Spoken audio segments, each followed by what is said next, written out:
Hi everybody, welcome to the third video of this Self-reg series. This episode, we are looking into step 3 of Self-reg, reducing stressors. I'm Naomi, a speech therapist and the founder of Speech Therapy Adventures. I am passionate about connecting people and helping children learn through play. In this episode, I've written it with school-going children in mind. So if you're a parent or a teacher, this will be really applicable for the child that you're thinking about. I can't wait for us to start. This is what we'll be covering today.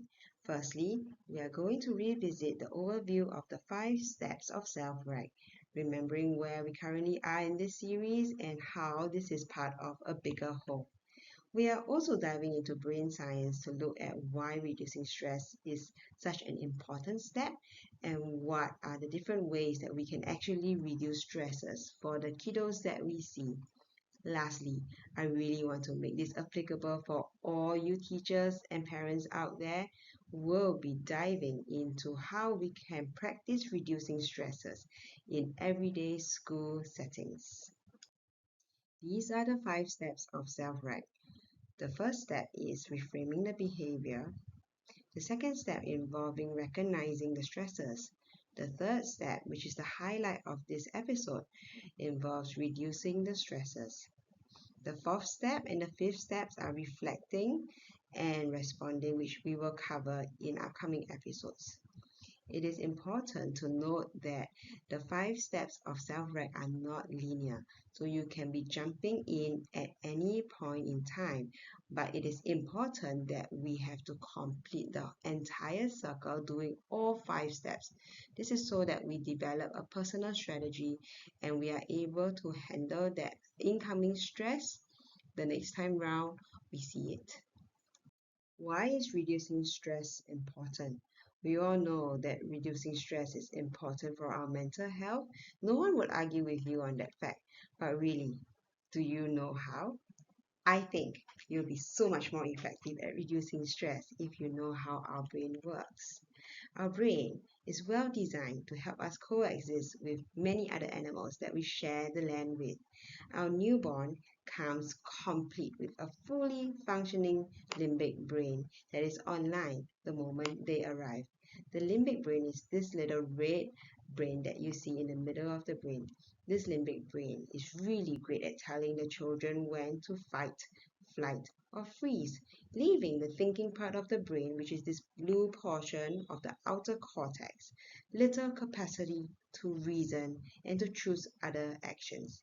So this design is really helpful because we don't really want our little ones to think if the lion is cute, charming, or carnivorous when they are faced with one. Throughout life, our deliberate caregiving and nurturing helps the child's thinking part of the brain or the neural cortex to slowly grow and mature. This growth process takes a long time and the prefrontal cortex matures at around 25 years of age.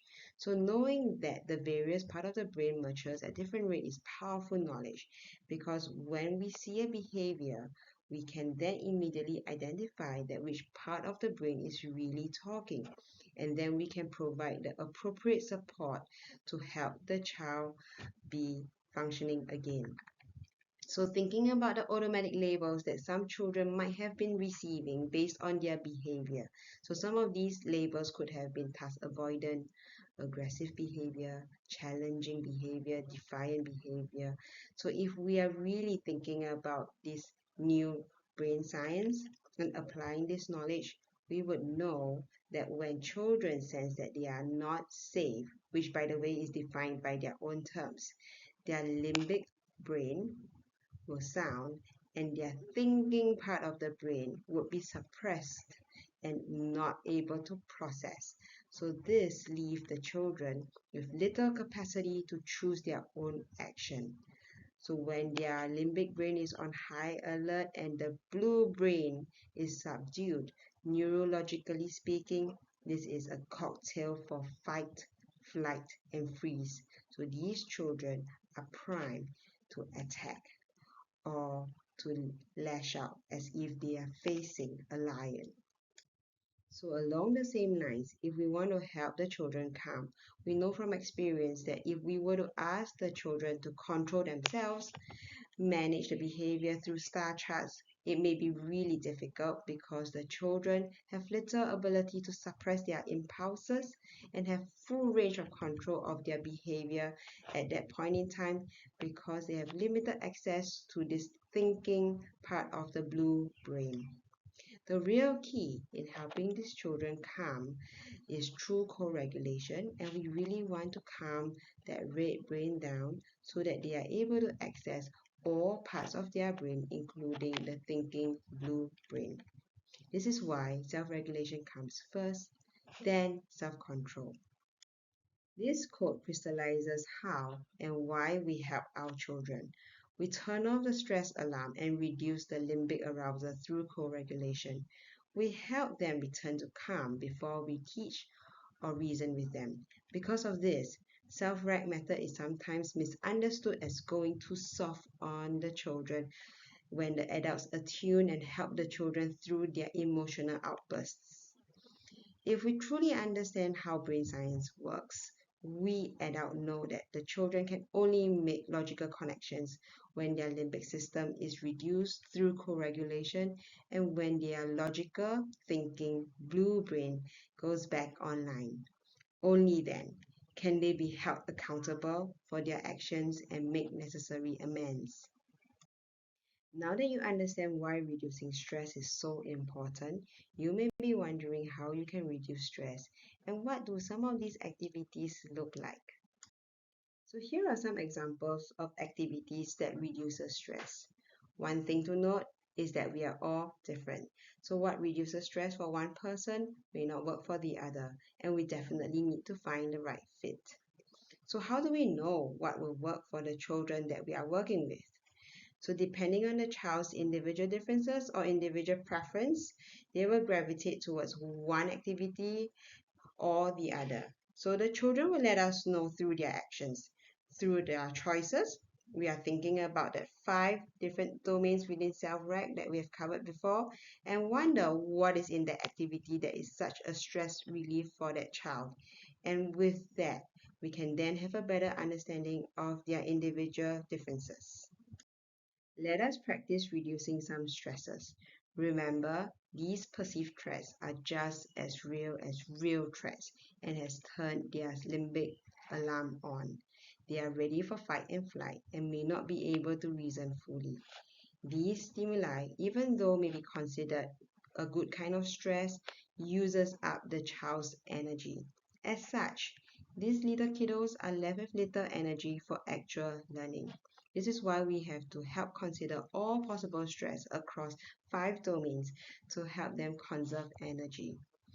The ultimate goal is for the thinking brain to be on its throne and have full control for as long as possible.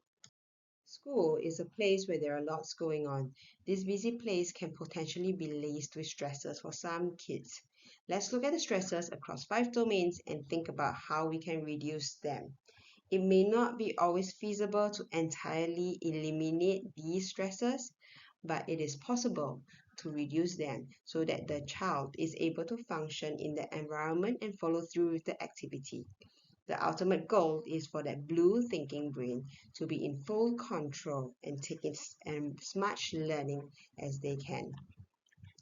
So for the biological domain, some stressors could be noise, visual clutter, and bright lights. So some ideas surrounding reducing these stressors could be the use of headphones because they are great with reducing noise. Reducing visual clutter are also great for children who are visually distracted, and wearing a cap or having lampshades will benefit kids who struggle with bright lights. How about the emotion domain? So some children may worry about finishing their homework on time. Some may feel unwelcome by others. So some ways to reduce these stresses could be getting access to talking to a friendly adult, someone who is really great at understanding what they are going through and is able to lend them their calm.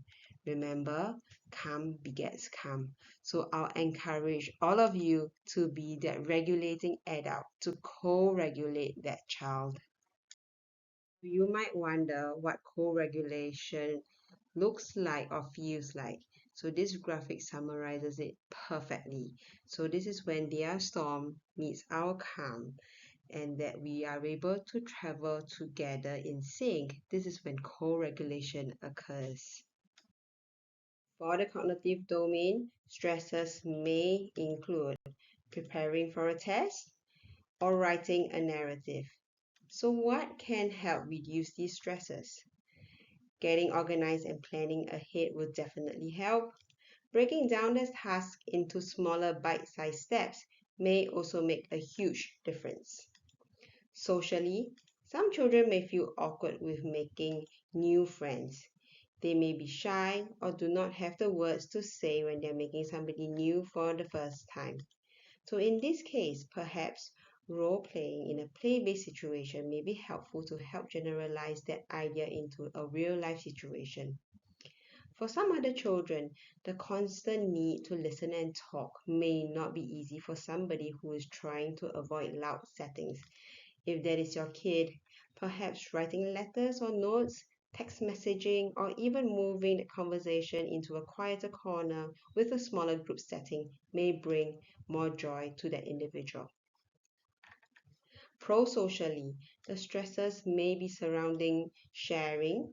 The children may want to share their food, but if they do, they might not have enough for themselves. Some idea might include bringing more food to share. Being punctual can be a stressor too. So if this is the case, leaving early will definitely be helpful. Hi, you have come to the end of the episode. I hope you have found this information really helpful. If you do, please don't be shy in sharing it. If you know of somebody else who requires more individualized support, you can contact me and my contact details are as above. I'll see you in the next episode. Bye bye.